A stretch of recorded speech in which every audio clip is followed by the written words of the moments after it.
tune or video or something.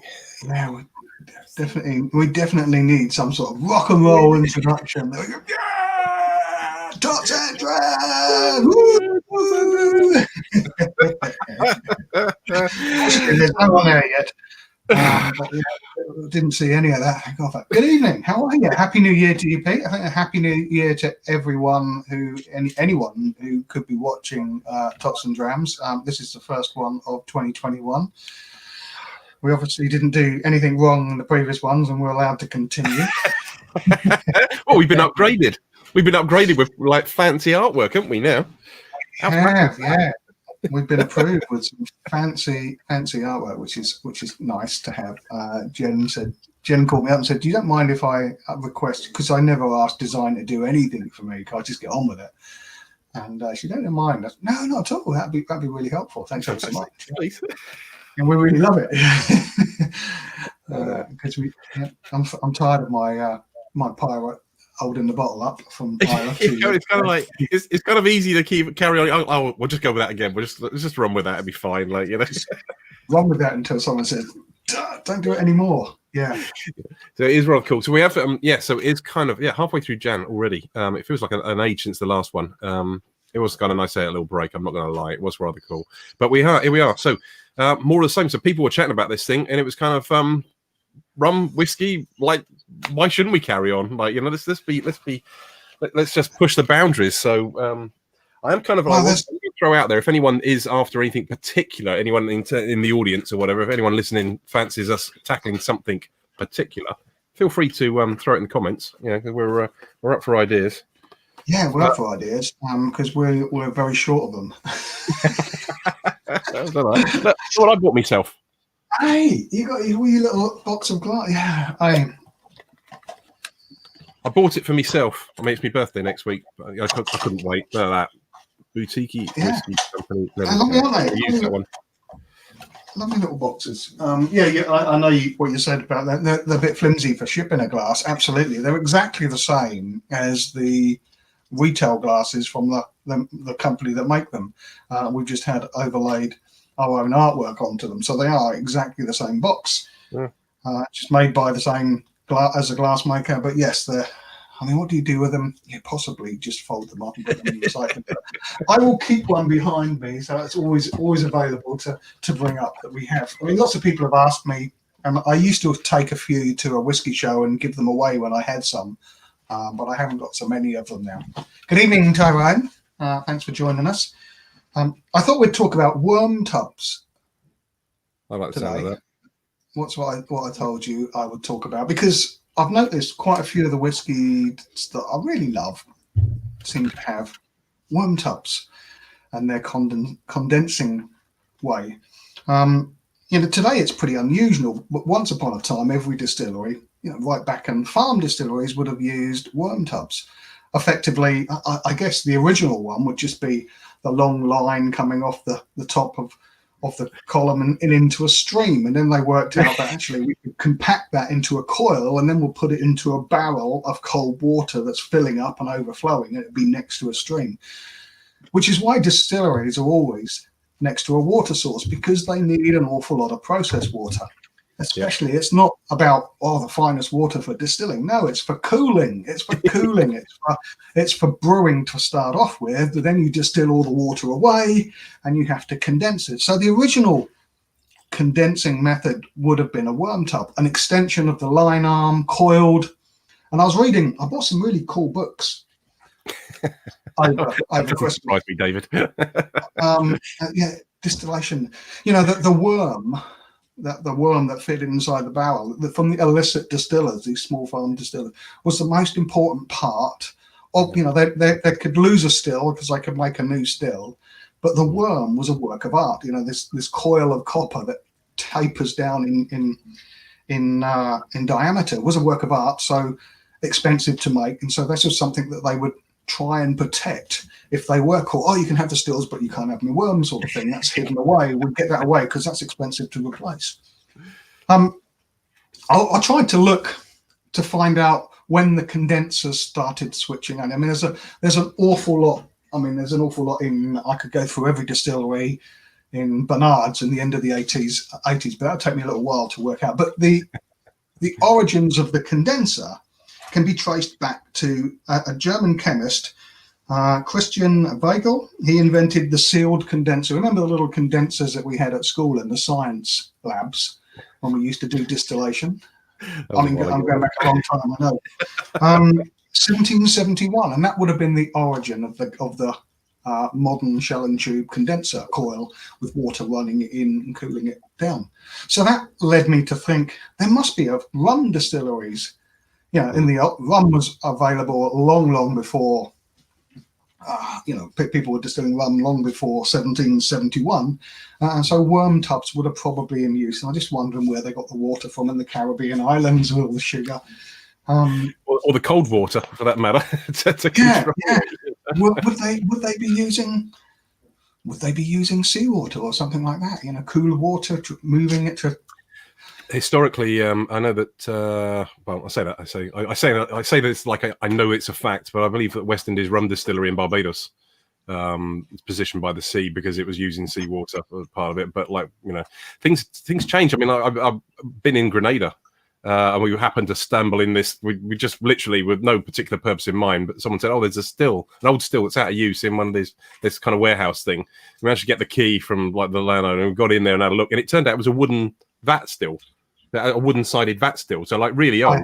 But next to it, the lineup comes out, and then there was, a more modern condenser than would have been when that still was laid down. So you imagine people change things all the time, I think condensers need replacing more often than a worm tub, but worms are expensive to maintain and to replace. And evening, Lizzie, to maintain, replace, and service. And I was reading that you'd never know when you've got a leak. So if that copper coil has a leak, it's just leaking alcohol because it's condensed. It's leaking alcohol into the worm, and so regularly you'll have to be testing the water that's running through the worm to check if there's any alcohol in there, because that, if you're leaking alcohol in there, that's obviously very inefficient. So they are inefficient. Condensers are cheaper, much more efficient, a much lighter spirit. Worm tubs are said to give a funky and meaty sort of flavor to them. That's the sort of general synopsis of worm tubs. It's a traditional method. Because there's less copper contact, which results in that sort of less efficient removal of the heavier compounds. So you can do it with so many different ways, but worm tubs is one of them. Now, out of I think there are 126 operational malt whiskey distilleries in Scotland right now, just 17 of them have worm tubs. Two of the new distilleries have. So two brand new distilleries have opened recently. Ballinderrap in Speyside and Ardnahoe in Islay. In fact, Ardnahoe is the only distillery on Islay to have worm tubs, which is interesting in itself. So it's kind of like there is sufficiently different characteristics from production that it's worth going to the extra botheration of something more complicated to control and difficult to manufacture. Yeah. I was looking down the list. Most of these distilleries were, and some of them still are, were whiskies that go into key components to blends. So Glenelgin, the first one we hear, is a Speyside distillery, never really had its own brand as an own bottling. They had a flora and fauna. There was a 12-year-old available on the market at 43% from Diageo. But nearly all of this goes into blended Scotch whisky, and White Horse is sort of the home of White Horse distillers as well. Now, I've never had a bad Glenelgin. I love Glenelgin. I love the flora and fauna, the old flora and fauna. I love the current 12-year-old, which was sort of a revamp on the flora and fauna. And I love every independently bottled distillery I've tasted. It's lighter than a standard meaty, heavy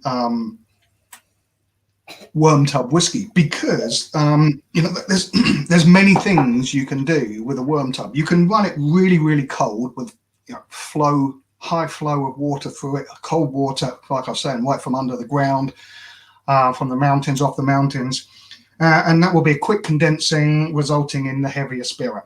Now, at Glen Elgin, they do a very, very slow flow. Interesting. And the worm tub actually heats up a little bit, which just slows down that condensing, a little bit more conversation with the copper, and they get a lighter spirit compared to a shell and tube. So if you compared this to a shell and tube condenser at Glen Elgin, it would be heavy by comparison, but it's still really quite delicate and light. This is a 12-year-old that I picked because it is just sold out on Master of Malt, but I'm trying to put some in at the moment. We've got some 22-year-old, and we have some fabulous 9-year-old. We bottled 25, 9, 12, and a 22. And absolutely every one of them is just delicious. Now, nearly everything goes into refill. Evening, Justin. Evening, Andy. Everything goes into refill bourbon. That's pretty standard because it is, they're fillings for blends. But this is just so floral, so fragrant. So I resisted when you told me about which one you're going to go with like a week or so ago. I resisted opening it just so I wanted to be surprised on the night, And the aroma, it's so inviting. Here we go. I'm straight in with this one. But it does translate very nicely. It also feels, for me, it feels like there's a little bit more heat within the than I would have necessarily expected for the age. But it just feels like a bigger whiskey. So this is 40. Yeah. This is the worm tub. Super fruity. Hello, Colin. Hello, Justine. Super fruity, as Colin was just mentioning there. Wooden worm tubs rather than metal. Does it make a difference to you? Do you think, Dave? I don't think wooden and metal do. There's an interesting story about a distillery called Dalwhinnie.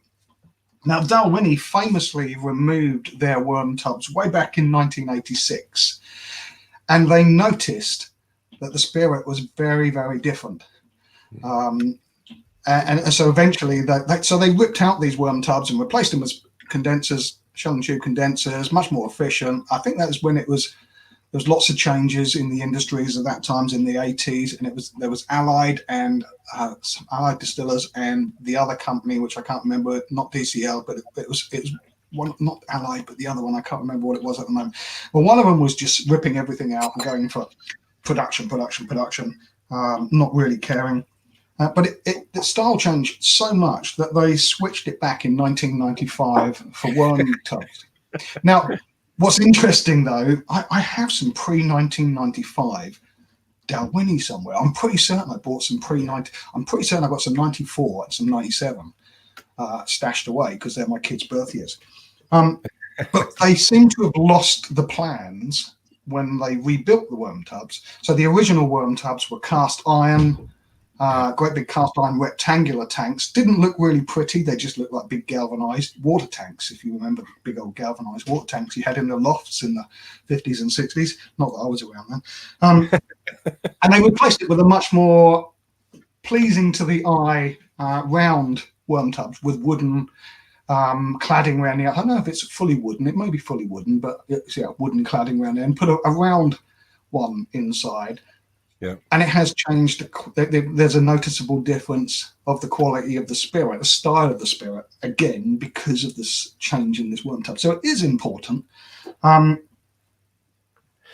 do different things. So slow the flow down, so you have warmer.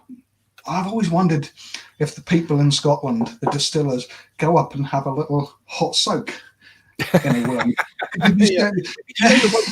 Distillation is a weird thing, isn't it? Like you put all this energy into sort of creating the vapor, and then more energy trying to get the energy back out again. It's a lot of effort in it.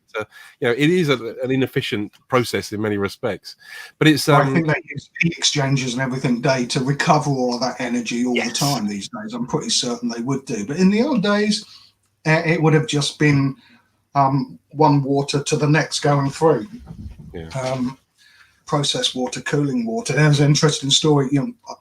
Originally I thought I'd go with the Glen Spey. We'll talk about that another time. But Glen Spey distillery is one of the ones that sits in Elgin, and it shares the same process water with all the other distilleries in there.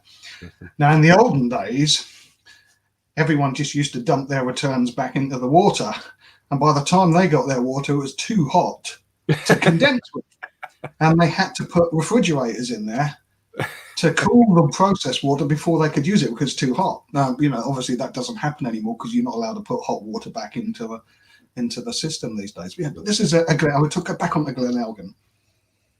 So Glen Elgin was the last distillery built in Speyside. Yes, it was. It built in 1898. It was the last distillery built in Speyside in the last whiskey boom era, and it was a full 60 years before another distillery was built in Speyside. And it was the architect Charles Doig at the time. He said that there wouldn't be another distillery built in Speyside for more than 50 years, and it was actually 60 years when Tormore came along. So yes, it was the last distillery built in Speyside in the boom period. Glen Elgin. I love the label on this. You can see a little bit of it behind you there. This beautiful valley, typical Scottish valley, the Glen. We've got Lord Elgin sitting there on with his white horse. That's a little nod to White Horse Distillers, that Glen Elgin is famous for being one of the Speyside whiskies that goes into it. We've got the lovely white horse there. Lord Elgin on his saddlebags there. He's got the Elgin marbles on one side. And we've got marbles. You can just see them actually dripping out. Marbles dripping out the bottom of the saddlebags there. It's just a shockingly bad pun.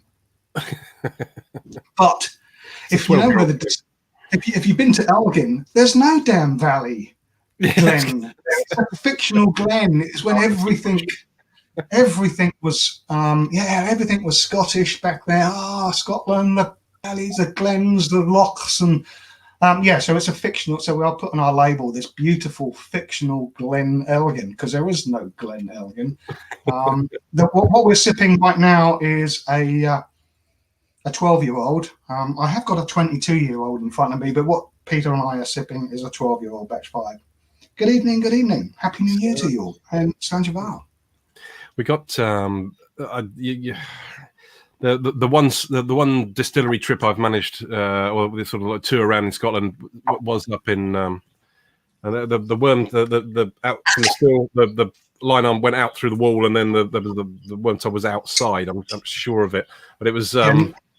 That situation makes me wonder, because I know Scotland gets a summer, but it does kind of make me wonder, like, what the effects of seasonal effects on distillation are, and what they got to do to compensate. Because having seen, the only worm tub that I can think of in the rum world, obviously, I haven't given it a massive amount of thought, but like Matuga Distillers in Livingston, very very simple setup, but he has his little, and he said, and it is critical how he controls the thing, because that affects where the vapor to liquid transfer happens. If you get it wrong, it either blocks it off completely and you effectively made it your own deflag unintentionally, or worse kind of way, it still comes out as vapor out through the end, and you're not actually collecting liquid. And that if too much vapor comes out, you're in risk of setting light to the distillery and burning it down. Absolutely, yeah. Distilling was a very, very dangerous game in more primitive times. Absolutely. What does the effect of water temperature have on? Yeah, absolutely. Water temperature does have an effect. I mean, if you read back through stories of the old maltings and everything, the maltings in the winter and the summer, different times of steeping, how long to steep the grain, how long the maltings took place. Yeah, and condensing, there will be winter run. Reading back through history, distilleries were only running in certain months, and they weren't running continuously like they are today. And there is a difference between summer, autumn, and winter distillations because of the condensing temperatures. And must be, got to be in there. Got to be something like that. Interesting comment there. First distillery to have a black distillery manager as well. Very cool. And there's a link there, which I shall look later on, Colin. Thank you for sharing the link. I will look later on, though, rather than trying to work it out via StreamYard and go off sidetracked. Ooh, click. What's this about? The other worm tub whiskey I chose was Ben Rennes. Now, it's not far away. These are both around the same age. This is why I thought these will work great together. I mean, we did have a Cregellachie in the list as well, which is another one of those distilleries I really love. Been there. They have the big square worm tubs out the back, and that's why I was standing on the top there and thinking, this looks quite nice just to soak in and have a little soak in the hot tub up there. But Is there a specialist maker of worm tubs? Yeah, there must be a specialist maker. I mean, it's a copper fabricator, so it'll be a coppersmith's speciality of making these coppersmiths. I would have thought people like Forsyth would have been one of the key ones in that area. Now, Ben Winnes, this is an 11-year-old. They do something slightly different. They use very, very cold water, so it's a much meatier, it's a much heavier spirit. This is both Speyside, both whiskey distilleries that do not have their own brand, their own label as such. They're available in flora and fauna, normally only through independent bottlers. Now, this is a lot meatier. It's always in high demand from the blenders, as it's known as always was known as a top class blending malt. Most of this production, I think it's 3.5 million litres of alcohol goes into the blended whiskies, J&B Rare, Johnny Walker, and there was a blend called Crawford. So I don't know if that's still going, but it's not a blend you see here, but it's a blend you see outside. Now, on our label, on that one, we have this story of partial triple distillation, which was operated at this distillery up until, I believe, 2007, and they switched back. So they've got two sets of 3 stills. So 2 big wash stills, and 2 intermediate stills, and 2 spirit stills. And it was a partial triple distillation. In recent years, I think this is 2007, they switched. But interestingly, I did have a look when this batch was distilled. So this was distilled in April 2007, so I don't know whether it is on the cutoff of triple or double distillation. But everything, whatever this was, triple or double, I mean, today they sort of simplified the production, and they use the intermediate stills, the spirit stills, 2 big wash stills and 4 spirit stills. They take a pretty wide cut here, 73 to 85% is quite a wide cut when we're talking to some of the other 73 to 58, sorry. So it's a very, very wide cut, which gives it that sort of robust and meaty spirit. But they also run it through worm tubs, which are kept very, very cold. So fast flowing cold worm tubs, which adds that weight and meatiness to it. It's quite different. But it has all the ingredients are exactly the same. They're within spitting distance of each other. Okay, Ben Winnes is in Aberlour, and Elgin's down on the coast, but it's all Speyside. Very, very different, aren't they? Refill. And this, I think the Glenelg, both of them were vattings of casks. Not one cask. I think this was Ben Winnes's 3 hoggies, and I think the Glenelg was slightly bigger batch. So what was this? Yeah, it was quite a decent outrun on there. I remember 1,100 bottles on the Ben Winnes, and nearly over 2,000 bottles on the Glenelg. It's got 1,830 on this batch, but we held some back for another customer. I think batch 6 was identical, but it was just an exclusive for somebody else. Yeah. I do feel quite drawn to that Glenelg. I kind of feel like if I was feeling a little more flush right now, I feel like there might be a order being played. Well, you say it's out of stock on Master and Malt, but you're looking to get some more back in. That was right. We're looking to. I know there's some in. I know there's some in Bond. You know, we don't put everything into. We bottle it, but we don't put it into the market, in the UK market. So the Glenelg is very, very affordable at £40 a bottle. There's a cracking 12-year-old out by Diageo, which is always good to have. I bought a bottle of it for Christmas as well. Whenever I see Glenelg in a proper whiskey bar where they have things like this, it's one I'm immediately drawn to, because it's just a cracking dram. But yeah, Ben Winnes, we've had some cracking Ben Winnes as well. Now, it's only normally available through independent bottlers like us, and there is a 15-year-old Flora and Fauna from Diageo that's been matured or finished in a sherry butt. So it's very, very rich and dark, and it's absolutely delicious. The Diageo Flora and Fauna is a great series to have as well. But this has really grown on me, this young Ben Rennes. It's a little bit more expensive. This is like £52 a bottle. Still, yeah, not outrageous, but it's got a lovely meatiness to it. Looks like I finished my glass. Trouble these Tots, mate, they're not big enough, are they? Come back, all of the information there. The distillery manager from Zimbabwe, Kinwale Maduli. Cool. We need to have a look at that one. That's a nice bit of interesting information there. We'd expect nothing less from Colin, wouldn't we? So very cool, very good. I'm looking forward to these. Honestly, I'd said before, but that big pile of Tots that you left with us, you know, I'm sitting there looking at them, going, I'd love to get stuck into those, but like I got to hold on to them because like we've been discussing this. They're like, like Pete, you know that dram that's in there? We could use that one. I go like, I don't want to be that guy who's drunk early. Very cool, very very nice. So we got what was that? Tell me again. What was the distillery? The one with the boxes out the back of the distillery with the worm tub. What was the one? Nearly all worm tubs are normally external because they're huge pieces of kit. So you said you visited Craigellachie. Yeah. In Craigellachie, which is right just outside of Aberlour, just up round the corner from Ben Rennes, to be honest. Yeah. But they have big square tanks. They were the ones. The last time I was there, I was actually there with Colin Hampden-White. I seem to remember Colin had a dreadful hangover that morning as well. That doesn't sound right. You must have misremembered, mate. There's no chance of that happening. Well, okay, I don't think he actually. Yeah, we all had dreadful hangovers that morning. We went to. It was a bit of a whirlwind.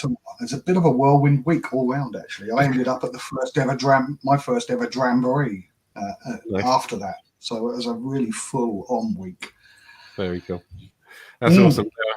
That's good. I think for me, I kind of.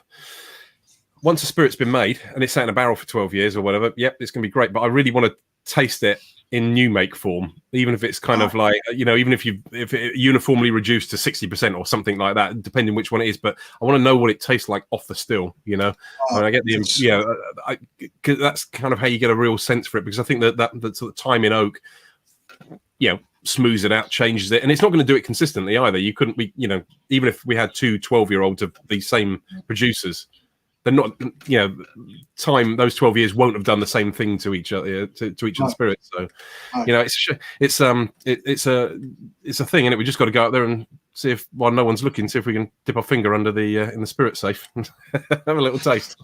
It'd be interesting to get some. I was talking to a whiskey club the other day, and that one of their, lockdown online tastings going on, and he basically wrote to lots of different distilleries, and you didn't sleep. No, you didn't. I remember going in the car with you to the little shop to get look at some whiskies early in the morning.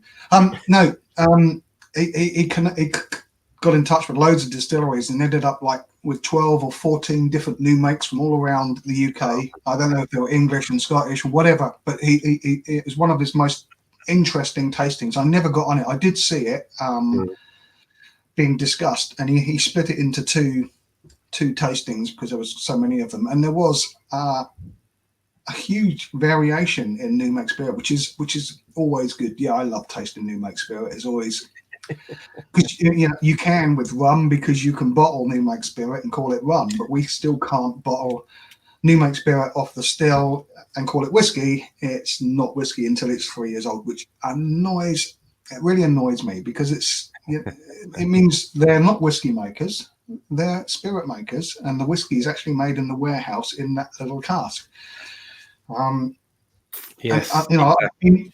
Back in history, 1915, the Immature Spirits Act, I'll get that out again. I was looking at it, and it was all, Lloyd George was trying to bring in some sort of prohibition and huge duties, and he was blaming the drinks industry. The drinks industry seems to get the blame for everything, for failing in the First World War, because the government at the time thought, the First World War, I think it started in August, it'll all be over by Christmas. And the armaments industry said, yes, we can make all the armaments you need.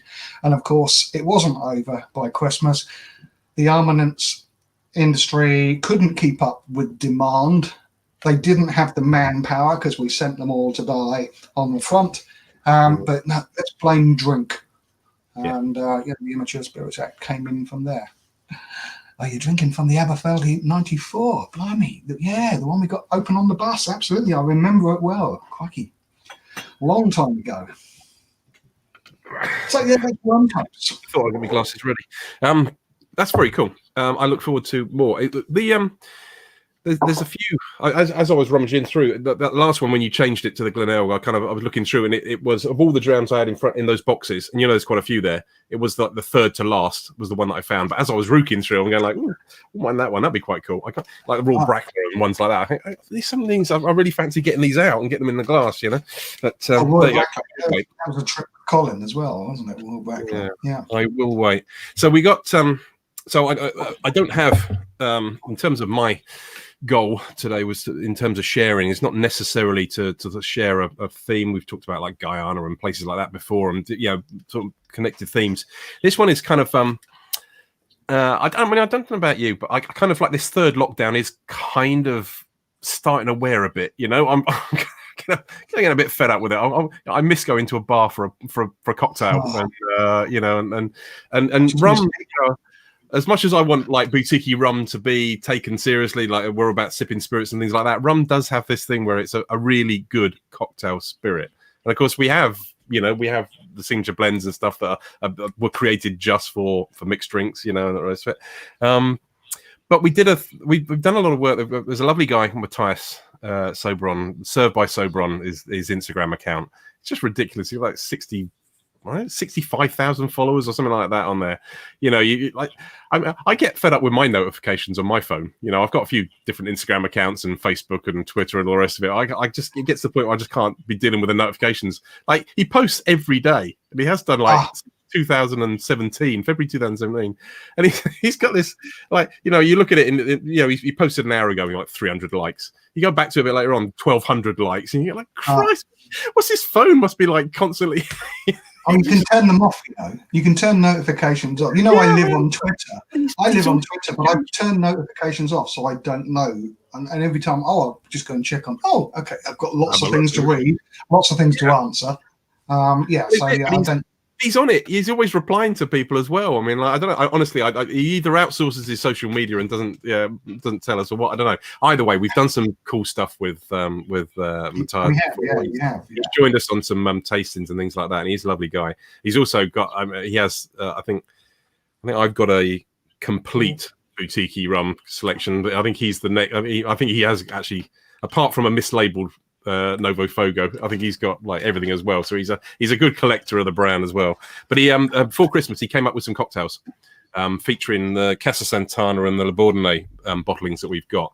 And I thought, you know what, January, because there's always talk about dry January, and I completely respect anyone who's doing dry January. Fine, you're doing it for a reason, especially if you become some sort of charity thing. But this year, I mean, the drinks industry has had such a kick in, since Easter last year, that really I kind of, if there's an opportunity to spend any kind of money with a bar, then you really should trying to support your local, because you want them to be there when it all finishes. But at the moment there's no bars open. It's not like I can get anything. You got to find someone that does takeaways or whatever maybe. But so I thought we kind of throw it. So I thought January, what I've done is we're lining up a series of posts on the Boutique-y Rum social media, try January style, but try a cocktail using it, and sort of combine. And it's really it's kind of like, I mean, I will say that I was going to save it for a later post, but like the Casa Santana one just kind of feels like a really nice Valentine's thing. So if any blokes out there that want to be practicing some of these cocktails, with a view to like Valentine's later on, there's a thing, all right. I see your glamorous assistant in the background giggling there. Well, she knows I don't have to practice these ones, but it is. Like we make cocktails at home. No, so we got. So I absolutely love the Casa Santana, and I know Messiers does as well. It's like 30 quid retail, like a 12-year-old car strength. I think it is absolutely one of the most cracking ones, and I think we'll jump with that one first. I'm going to let's change the. This is a 12-year-old rum. 12-year-old, yeah, it's a genuine, and it's one of the things from this distillery is, from Colombia in general. It is from Colombia. And it kind of it's interesting that part of the world does get something of a gets this thing, the rum world, we're a bit mean to each other at times. Sort of like we don't, and I would say in Europe, maybe in part that they kind of look on sort of Central America and the north of South America kind of thing, and they look at it and say, well, the style of rum they make there is like, it's not real rum. It's not like we make it, or we make it in Jamaica or whatever like that. But of course, everyone in Colombia and all like loves it, But that sort of neck of the woods has a kind of a age statements aren't necessarily quite so defined. They tend to be average age or Solera or whatever. So there's a very much a style too. But we went straight to Casa Santana and we bought some rum, and it is a guaranteed minimum 12 years old. And the rum in this one actually doesn't entirely come from Colombia. Some of the new make spirit was sourced from Panama and from Nicaragua. Was it Nicaragua? Oh my god. I should have looked at the crib sheet beforehand. Sure it was. Honestly, today there's so many different things going through my head. But it was so the new make source, but the company themselves, actually Casa Santana, have 2 Cuban master blenders. Colombia, obviously, you kind of think of it like in terms of the regimes and things that go on there. But there was a time when they're kind of buddying up with Cuba and kind of exchange of knowledge and sharing resources and all kinds of stuff going on. And a couple of the Maestro Reneros. Like Cuba has an official sort of like master blender training university. You go and learn the trade actually out of the thing, and then you're in Cuba. You're hired out to distilleries. You're owned by the government. Master blenders. Right. You're not paid. You're not owned by the distillery, as it were, or employed by the distillery. You're employed by the government. But a couple of them were sort of loaned to Casa Santana, and they liked Colombia so much they never went back. So they stayed. But they have a lot of the traits about it are kind of sort of in a Cuban style of maturation. They sort of look for, if I was to sort of summarize the way they make rum in Cuba, is that it's a little different in Cuba because of the access to barrels and because of their status in the world and America's attitude to them and stuff like that. But they'll age a spirit, and when it starts to develop a certain flavor note characteristic, they go, okay, right, this is the tobacco or this is the chocolate or whatever it might be, and they keep them and then blend the flavor notes, and it's kind of much along the same lines at Casa Santana. But what they do is for their products, they're actually a massive producer of private label stuff. And until not 10 years or so ago, they didn't actually have their own product. They're making for other people. So they make these age marks and then they use them in products for other people. I hosted a Twitter tasting where we tried some of these different age marks from unaged, some of the new make to the 3, 6, 12. And I was so taken with it. I was like, I really like this. So we were having a word with Toby and I was like, can we buy some of this? And we bought a huge amount of it because I think the price is so good, and so we have some 6-year-old in warehouse, but like the 12 is just fantastic. But it's priced at that position. It genuinely is. We've got just going shopping again. I'm never sort of driven, like price doesn't equal quality for me. There isn't a correlation. You'd hope there is, but there isn't always a correlation. That's delicious. It is a lighter character style of rum. Yeah. This is very much about the maturation, the weight of rum to start with. I would say it's entirely neutral. It's not. Some of the marks of rum that go into a barrel are actually quite heavy. And even they surprised the life out of me when we tried the new make. But you see the rum we've got it might be effectively like a quantity, but it is a blend of different casks and things that have got to this point. So it's not, it's not a single cask, but it is delicious, and I think it allows us to very easily change people's perspectives on we have some fabulous pot still rums that are big and heavy and full of character, but it's nice to see that you can do some really good stuff with multi-column light distillation, light spirit. But because of the price, it means you don't really, you can feel not too bad about getting stuck into mixing drinks and making cocktails with it without feeling like you're spending a fortune on the ingredients. So, what was the cocktail you were going to make from this? So what we did. So I don't know what I want to show. I'm not show the things. We'll have a look after. Shall I share the screen? I don't know. So going back to dry January, I thought I would do it this year, but only during the daylight hours. That's what I'm doing. It's probably the best. I like. Although I did have, and someone mentioned, well, what about if you're doing a work tasting? And okay, well, that's work. That's different. So yeah, dry January, daylight hours, and work excluded as well. No, so it doesn't leave a lot of time then. No. So what you want to do is, so what we're going to do. So yesterday we launched the first. We got 4 cocktails we're going to run. I might add another one. I might just stick a rum Negroni at the end of the month. Just I haven't quite made my mind up yet.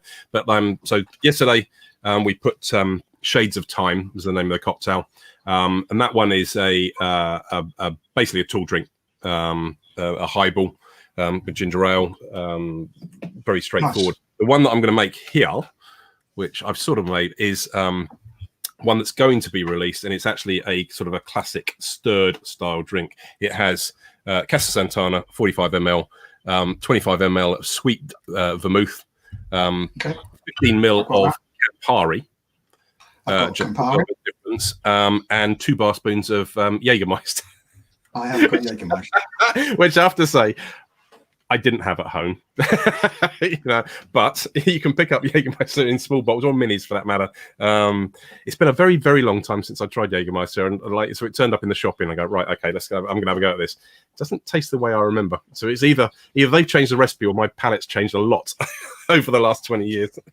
Richard just asked what rum we're talking about. At the moment, we're on a Colombian rum called Casa Santana. Beg your pardon. Let me. And it is a 12-year-old Colombian rum. It's our Boutique's first batch, and it is bloody delicious. Cheers. Colin, is there a Boutique-y Hamden coming? Jenny, yes, that is you, Jenny. That is you. Back when you were my rum connection, before you jumped off and whiskied. But yes, then there might well be a Hamden at some point. Of course, we won't be able to call it Hamden because Hamden is a protected sort of like a licensed name, so it will be a secret distillery of some sort. But it'll have a C Diamond H somewhere on the label, so you'll know which one it is because that's the one we've got sitting in cars. Am I giving away? We could just call it Colin. It's the Colin release. It's a beast. I don't know what I'm allowed. I'm not even sure. Are we allowed to even talk about what we've got in warehouse? I don't know. You didn't say a thing. No one's. It's not in writing. We can deny it. It's not like anyone's watching either, are they? I'm just going to say. Let me just. So I'm just going to just stir this one down. So it's those. So rum, sweet vermouth, a little Campari, and a touch of Jägermeister. So it's kind of. I'm trying this for the first time. That's. You know what? I'm gonna have to step out. I've left my Hawthorne. Yes, Richard. Bresser and Tim are still the people to talk to in the Netherlands. Absolutely. Yeah, go and see them. Don't see them. Just call them. Don't see them just yet. I don't know what's going on in the Netherlands, but everywhere else seems to be locked down. So my little girl thought I'd finished then and shot after me to the kitchen. So, right. We have 2 glasses. And I'm going to try not. Should never really put 2 cocktails in one mixing glass because I feel like I'm going to. This is particularly dangerous because I'm obviously pouring this over a laptop as well. So go to IT. What happened to this laptop? Well, just drowned. It was delicious. That's what it was. There you go, man. Oh, look at nice glasses. Nick and Nora glass. All right, I'm going to put that on the table. Sorry. See, I don't want to be accused of making cocktails for myself. One more. Yeah.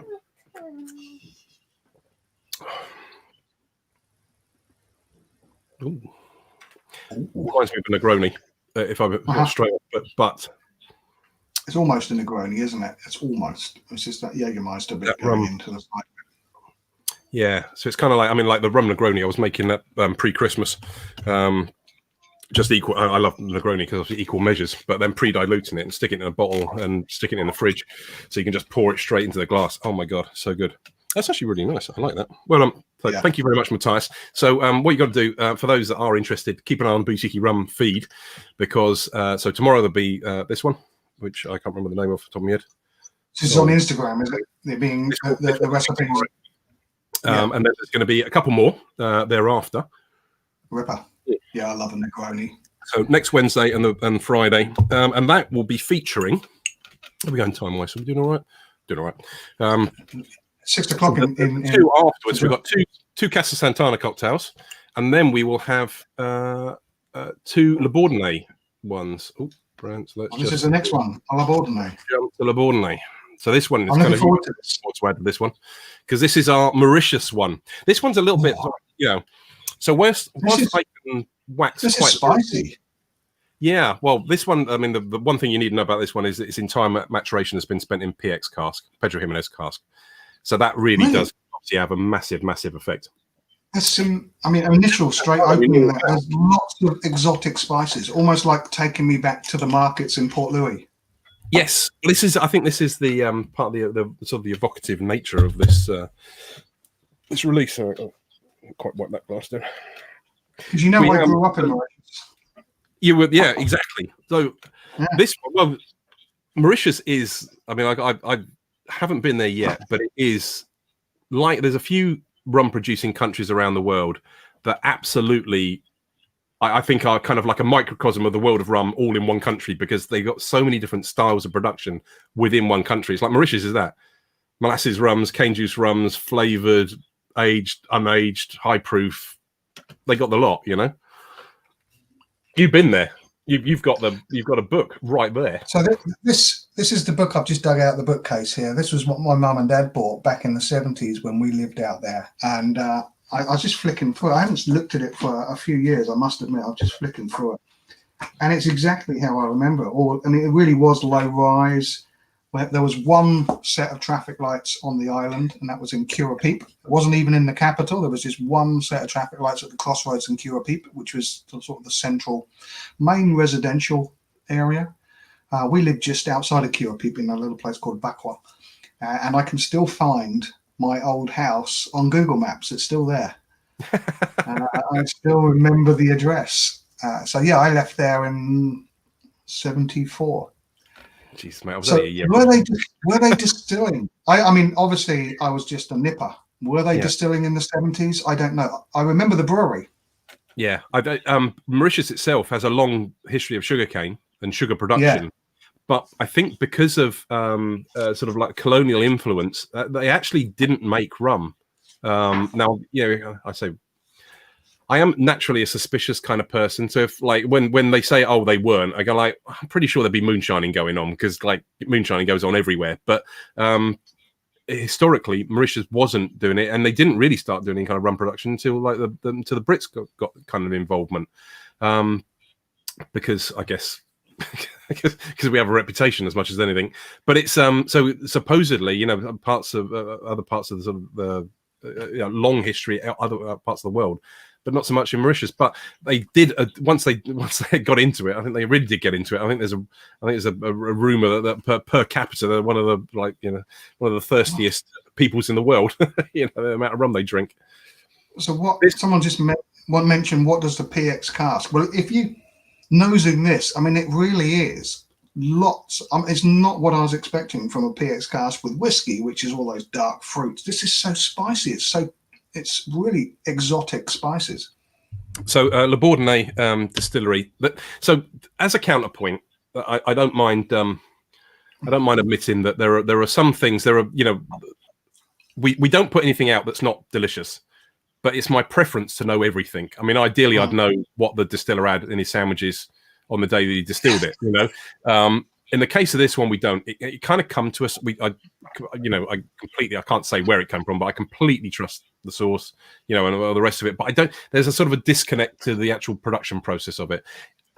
It was shipped fresh to the UK, so it's been matured entirely in the UK in PX cask. I can't tell you like where the cask came from. It spent its entire life there. But if you sort of rewind and go, it's a sugarcane spirit. You can't call it an agricole. It's not. Mauritius doesn't have that kind of that thing, but it's a sugarcane spirit. So it's vibrant, lovely to start with, and then you combine it with time in PX cask. I mean, for me, I kind of do you get like? I mean, you're old enough to have known Army and Navy sweets, that kind of thing. Army and Navy sweets is kind of like my vibe that I kind of get from this. Kind of this is really taken me into, really, this has just taken me into the market in Port Louis and all the spice merchants that I remember in the 70s. But it's very, very different on the palate. The nose is coming across with those sort of Indian, Asian spices, exotic in Southeast Asian spices. Yeah, like fenugreek. So I mean, it feels like, for me, it feels like, I mean, there's not many PX casks rums that I'm particularly drawn to. In the world of rum, PX casks are used as a means of adding a whole bunch of other crap to it and sugar and stuff like that. And it's sort of, oh, well, it's a sweet sherry cask. And it's like, yeah, maybe. If you clean the cask out properly and just relied on its seasoning, it wouldn't be. But in this case, the combination of spirit and cask really have made something that is delicious. On the palate, it's really jammy. I mean, really jammy. Black currant and raspberry. It's very different on that. That fruitiness is not coming across on the palate. It's all that spiciness coming, but it's really toned the jamminess into. It's like a cinnamon in the jam as well. It's just delicious. What batch is this? This is a 5-year-old. 5-year-old. It's we've only got batch 1 on this, so this is available on Master and Malt. It's the same with the Casa Santana. That's batch 1 as well. Part of the reason we kind of bring this to it again is because it's one of these ones where I think if you were kind of, I mean, this is also, I mean, this has some benefits in that the PX influence has left a little residual sugar in this. This is the most naturally sweet one we have in the range. We don't add sugar to it, but this has that sort of sweetness about it. I mean, I'm not saying it's sugar sweet because it's not, but and so that kind of attracts certain people. But because it doesn't fulfill all the kind of there isn't lots of geeky knowledge thing you can apply to it, but it has appeal in other ways. And again, this is one of the ones where Matthias and I have chatted, and because it's such an interesting spirit to start with, it just kind of feels like you want to work with it from cocktails as well, because there's a lot of flavor in there that you can sort of pick up on and draw on. So so this week's cocktails are based on Casa Santana. Next week's ones are based on La Bourdonnais. And so it's kind of like, get a bottle of it. It's not outrageous. It's more expensive than Casa Santana, but it is out there to have a go. And I will say, actually, literally just prior to Christmas, we restocked Master and Malt on a key range of the boutique-y rums with drams. There's something, at least 50 drams of each kind of got cool. there. So if you do want to try before you commit to a full bottle, then you've got the option to buy a dram. And that's the same with the Casa Santana as well.